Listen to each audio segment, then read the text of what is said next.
Hello, welcome to week 10 in our course, The Theology and Ethics of Dietrich Bonhoeffer. This week we are concentrating on one piece, Natural Life, written sometime during late 1940, while he was residing in Etal, which is a Catholic Benedictine abbey in Bavaria, southern Germany, where he stayed several months, writing many of the pieces that we have read so far. The title for this week is Concrete Ethical Engagements, because here Bonhoeffer will be dealing with a number of present-day issues in his context: the integrity of the body, imprisonment, torture, suicide, abortion, sex, marriage, euthanasia, pleasure, reproduction, birth control, freedom, slavery, and the working conditions. In a way, this essay is one of the most, I would say, explicit attacks on Nazi ideology and practices, as Bonhoeffer is questioning the utilitarian, Spencerian, instead of saying Darwinian or social Darwinist, let's refer to Herbert Spencer, who took some ideas of Darwin, right? And he created the theory that today we call social Darwinism. So these Spencerian and also totalitarian and racist policies of Nazi Germany. Therefore, more than ever, we need to consider the overall context of this chapter, for it is in a way the first articulation by a Protestant theologian during the 20th century of what today we call human rights. For that reason, I have included two videos that will help you to grasp the racial and eugenic policies of the Nazis for improving the genetic basis of the Aryan German race. That will provide you a lot of context to understand better what Bonhoeffer is referring to. Again, many things will sound in this essay outdated to our ears, especially in matters pertaining to abortion, suicide, and euthanasia. It goes beyond saying that Bonhoeffer, as most in his generation, had no idea of the multi-layered conception of sexuality and gender identities that we have today. Neither does he contemplate our contemporary situation where we can accept a form of, let's say, euthanasia that is a result of a conscious decision when medical intervention or the lack of this possibility of access to medical intervention leads to more suffering. This is a completely different discussion of what Bonhoeffer is addressing here. Nor does he approach the issue, for example, of abortion by attempting to define when life begins or is present in the womb, or he doesn't attempt to approach this issue either from the point of view of women's right to make decisions on her body and well-being. Having said that, I still find the general argument of this essay fascinating, because it is a holistic approach to our existence as bodily human beings who naturally can claim rights due to the very simple fact of being alive, of existing, of being creatures of God. So as you read, try to keep in mind the type of theological anthropology that Bonhoeffer assumes, which is always grounded in the theological affirmation of a God taking our humanity and honoring this humanity in Jesus Christ. So here you find the basis for what we can call a Protestant theology of human rights. The title of this essay is Natural Life. take this title, take this reference to nature as a synonym of other concepts that we have seen in Bonhoeffer so far. For example, life, or the penultimate, right? And the ultimate. In this case, the penultimate. And even the concept of mandates.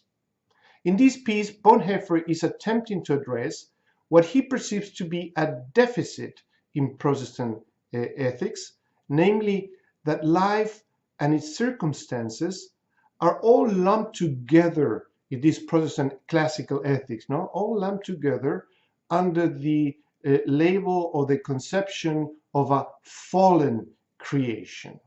So this type of ethics in Bonhoeffer's mind is incapable of providing any moral orientation to the ethical problems we face in life. He thus provides a very positive concept of natural life as that life which after the fall is oriented toward the coming of Christ. And in my mind, this follows the spirit, not necessarily the exact language, but the spirit that you will find in the first article in the Formula of Concord, the solid declaration or the epitome dealing with original sin, that distinguishes between the good nature or essence of our humanity, which is created and preserved by God, even after the fall, right? And the power of corruption introduced by sin, original sin, no? Like two different matters. So in Bonhoeffer's mind, the unnatural, what is not natural, is precisely that which closes life from its fulfillment in Christ. What denies life? So while life always serves as a means to other ends, think about reproduction, right? More life, or the conformation of community, or joy and work, and so on. Bonhoeffer is interested here, however, in underscoring that life is also not only a means, but an end in itself. Therefore, he will speak more about rights than duties, since God gives before God demands.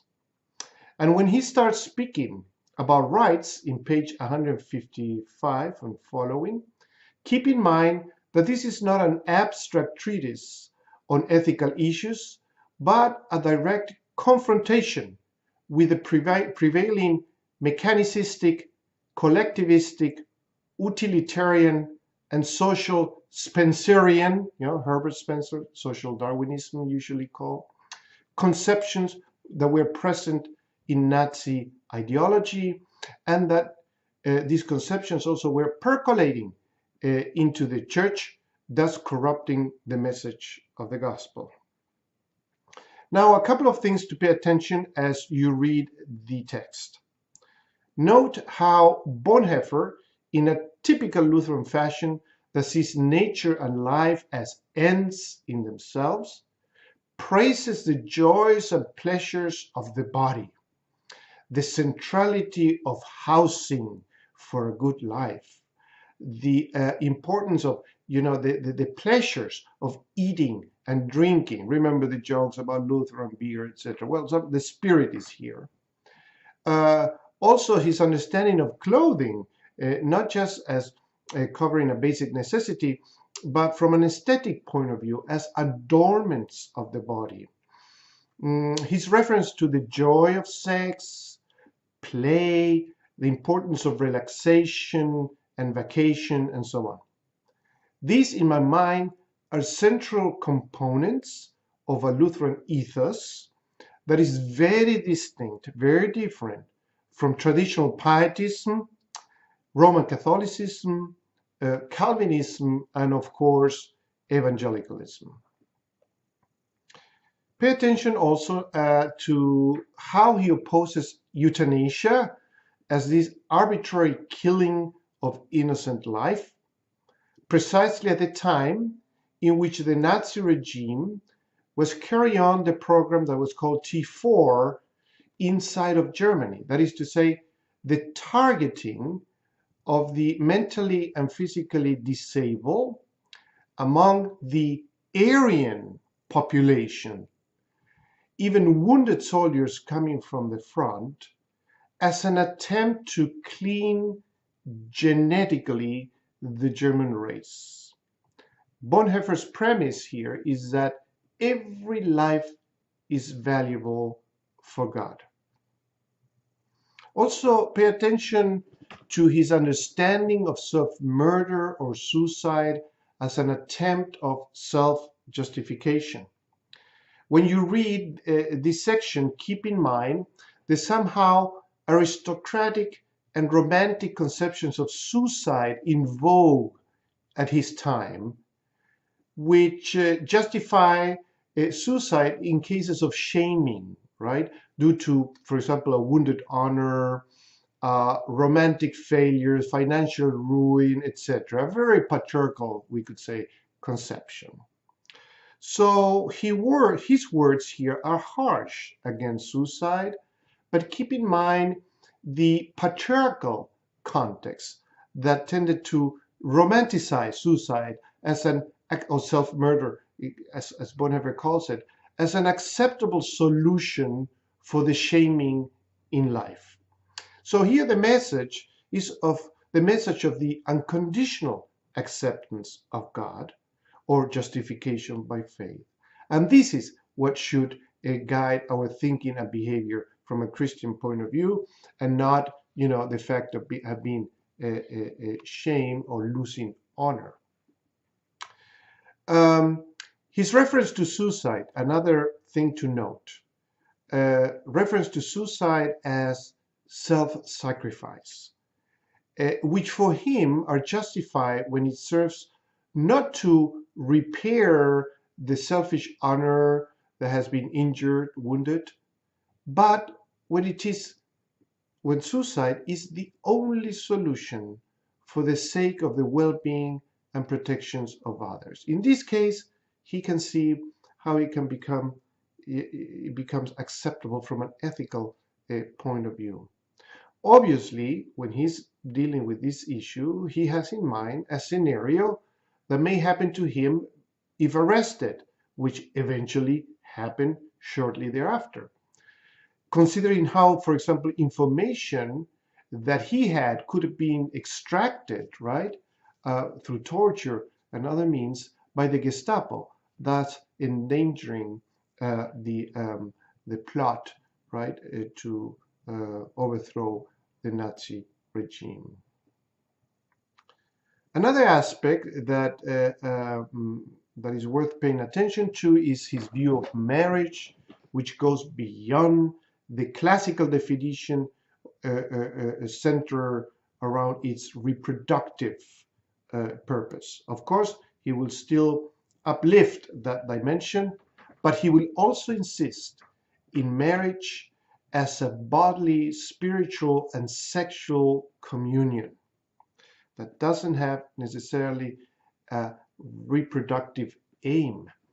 So note his emphasis on the right to choose a partner as a personal decision, an Entscheidung, he would say in German, where neither parents, state, or church or any external agent should intervene in that decision. Here you will find an implicit critique of Nazi policies, especially since the Nuremberg laws, that declare interracial marriages forbidden. In this spirit, he states in a very Lutheran tone that marriage is not a means for salvation, but is the first order of creation.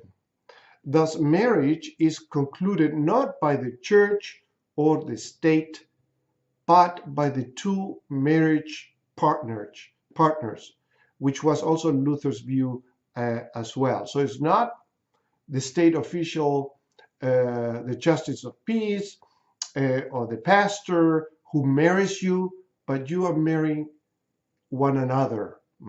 This is Luther's view as well. State and church are witnesses. So, towards the end of our essay, Bonhoeffer will speak strongly against rape, exploitation, and torture, practices and behaviors that were increasingly either promoted or tolerated by the Nazi regime. And he does so in the context of, bodily integrity. No? So some of his words on the problem of the privation of physical integrity and freedom may illuminate some of the discussion that we have today around sexual harassment and the Me Too movement, not only in this country, but also globally. Finally, I hope that you pause with Bonhoeffer's words on slavery and workers' exploitation as premonitory of the present harrowing conditions around the globe of working people, who in many cases are free in a formal sense of the term, but who are chained to the miserable conditions of their daily work. His words here resemble a little bit, what you can find in the Communist Manifesto, Marx and Engels.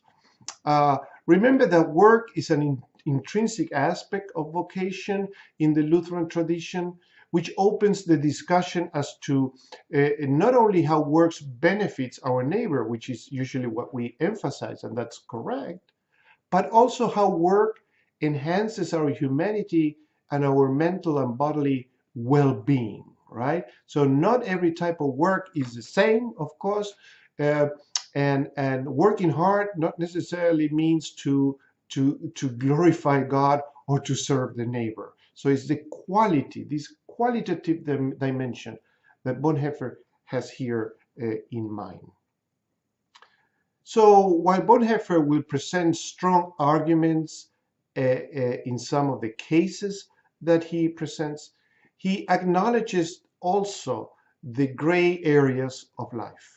And probably most of us, most of the time, are walking in these gray areas due to the complexity of life. But he will defend always this principle of freedom of conscience before God.